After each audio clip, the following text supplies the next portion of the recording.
Here we go. We're going to start off talking about the latest episode of Star Trek Picard, Episode 5, Stardust City Rag. We're going to start off with general impressions for the show, how we felt about it, generally speaking, avoiding spoilers. We'll get into some spoiler talk here in hopefully a couple minutes. So, starting off with general impressions, Eric, why don't you tell me what your general impressions were of Stardust City Rag? Well, it's interesting. So I have to kind of put a little bit of a disqualifier on my general impressions. I got spoiled on this episode immediately. What happened was I'm pretty active on Twitter, as I mentioned a lot on this show. And what I've been doing is I've been trying to avoid watching Picard too early because I want to make sure that I kind of give my freshest perspective to the show. And of course, it's hard being active on Twitter and having so many other folks on Twitter that are themselves content creators, huge fans, and a lot of them watch the show immediately when it comes out. And so, without even trying, I got spoiled pretty bad on this episode right when it came out. Now, I think that actually had a good effect because I found out about the most shocking elements of this show before I actually watched it. And I think if I hadn't been spoiled, I think I would have a very different reaction to this episode than I did watching it yesterday. So I will say this. This is a very uneven episode. And what I mean by uneven is not like the quality of the episode per se. I think Jonathan Frakes did a good job directing this episode for the most part. There are some issues I have in particular with some of the dialogue that we'll get into in the deep dive. So I'm not really holding Jonathan Frakes to this, but I'll explain it a little bit more in the deep dive. But I think it was competently directed. The biggest issue that I had in terms of the unevenness was the unevenness of the tone. And this isn't really a spoiler, but if you haven't seen it, you're going to be shocked in the first scene, especially if you're a longtime Star Trek fan. Okay.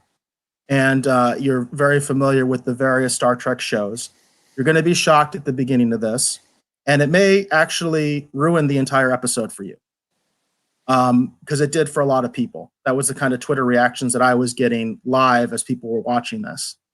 For me, as I said, I'd already heard the spoiler, so it didn't have the impact. It didn't have the emotional impact when I watched it because I already knew it was going to happen.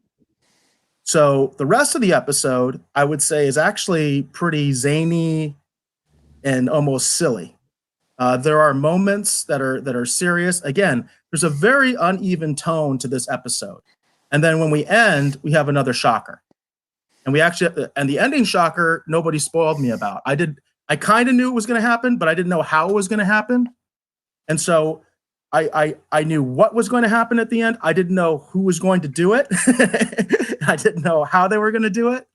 So that was shocking to me. So actually, I kind of ended the episode like, you know what I mean? Like, oh my God. So that's kind of my general overall impression. I felt that the episode was very uneven in its tone, and it kind of goes from incredibly silly to super serious and dark and back again like a yo-yo. Well, here are my general impressions of this particular episode. I found it. Bobby's back, and he has an impression there. He said James Picard Howlett. Well, there you go. So I agree. I agree with what you said. This episode is uneven. The beginning was quite a shock for me. I did not care for what happened. As I said before, they are going way out of their way to tell us this is not your dad's Trek. We got it. We got it, CBS. We got it. Bad Robot, whoever, if anyone's listening, we got it. This Trek show is not really intended for me, even though you want me to watch it. I get it. That being said, I did not hate this episode, and I did have kind of fun with it from time to time. I did enjoy Picard's crazy art dealer slash pirate roguish character with his accent. I think he was kind of having fun doing that. Yet again, it's Rios is the captain of the ship, right? The pilot of the ship. Rios, yes, Rios is the pilot. I really like Rios a lot.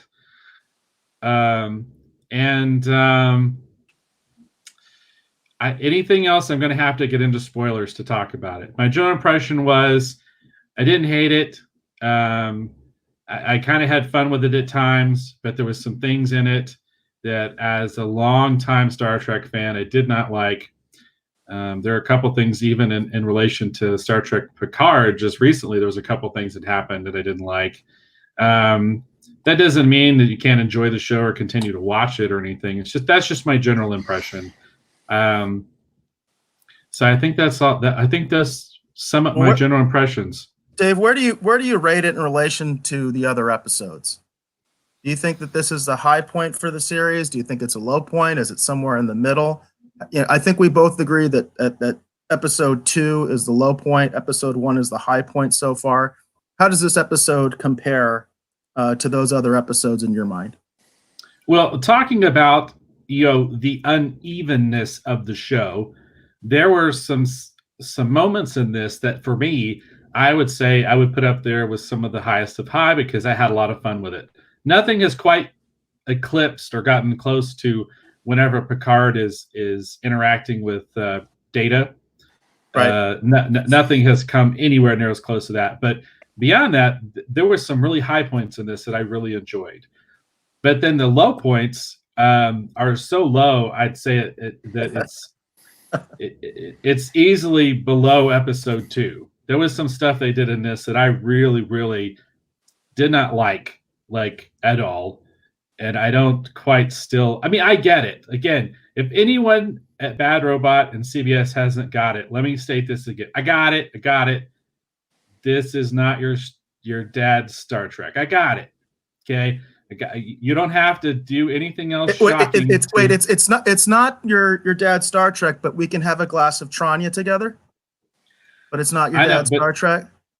I know. Did you catch that? That's not a spoiler. That's an Easter egg. That's not a spoiler. Right. You know what I mean? If you're going to talk about Tranya, which is a reference to the original series, you are talking about my dad's Star Trek. And you obviously want me to like this show. Because guess what? A lot of Star Trek fans, especially younger ones, haven't even seen the original series, and they don't know what Tranya is. Or Tranya. That's how you pronounce it. They don't know what that is. That was put in there for guys like me and you, Dave. There's no doubt about it. Right. So that when you talk about, or when I talk about unevenness, there's unevenness in the marketing of this. There's unevenness in who is this show for. You know what I mean? Right. It was that pretty much sums up my whole. I mean, beyond this, I've got to go into spoilers. Yeah, to talk about it beyond this point, I have to go into spoilers. But I'd have to say there are moments that I would say are the lowest of the low, and there was some moments that I had a lot of fun with. I didn't think. Well, again, I don't want to get into until we get into spoilers. So that's my general impression. Let's see, where would I rate this with the other episodes?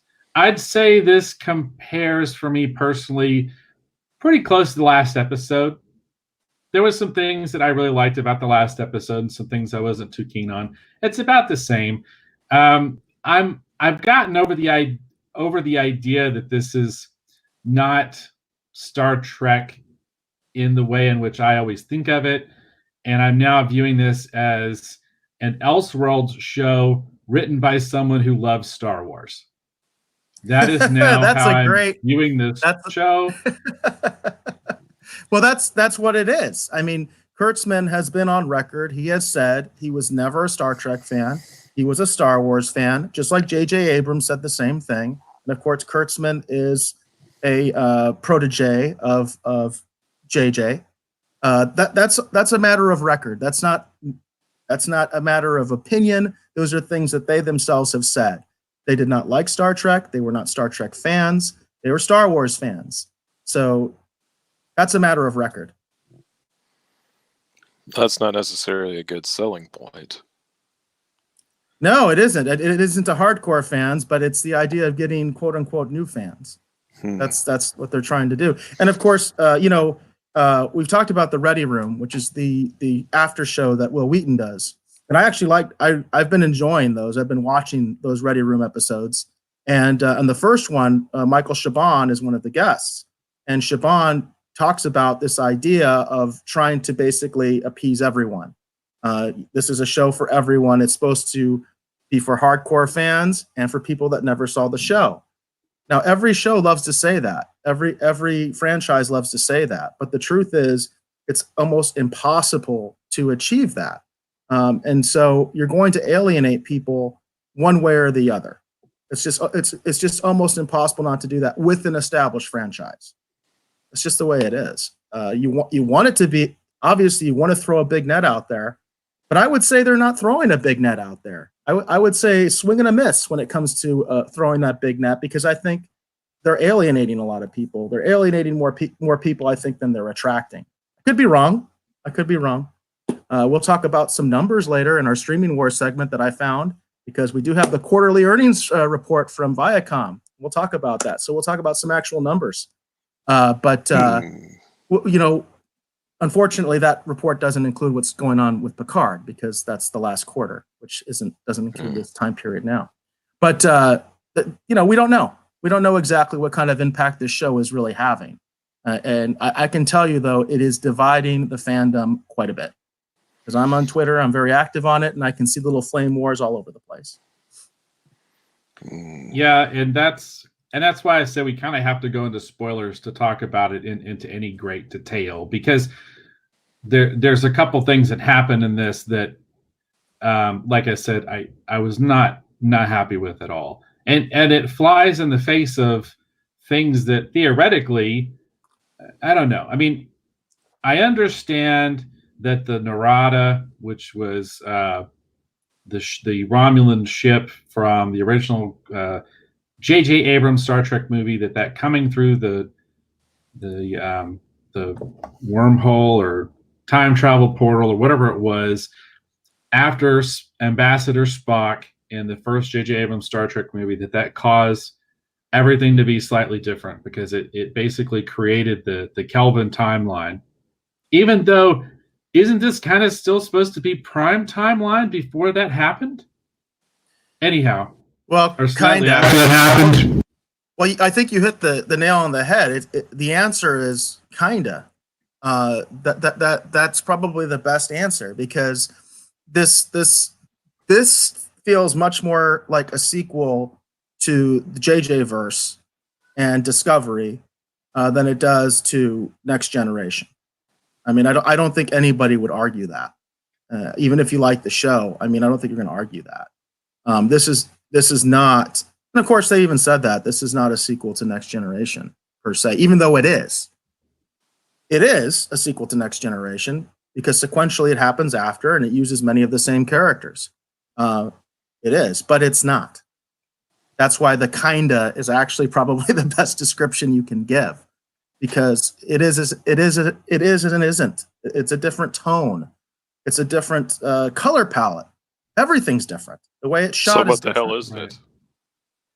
Well, that's a good question. That's a good question. What is it? What is it?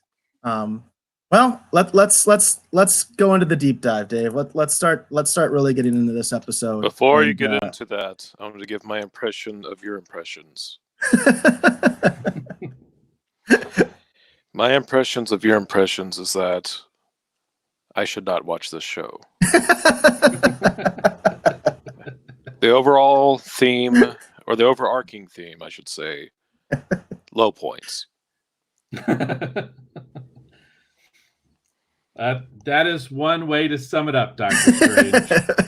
Low points. Low points.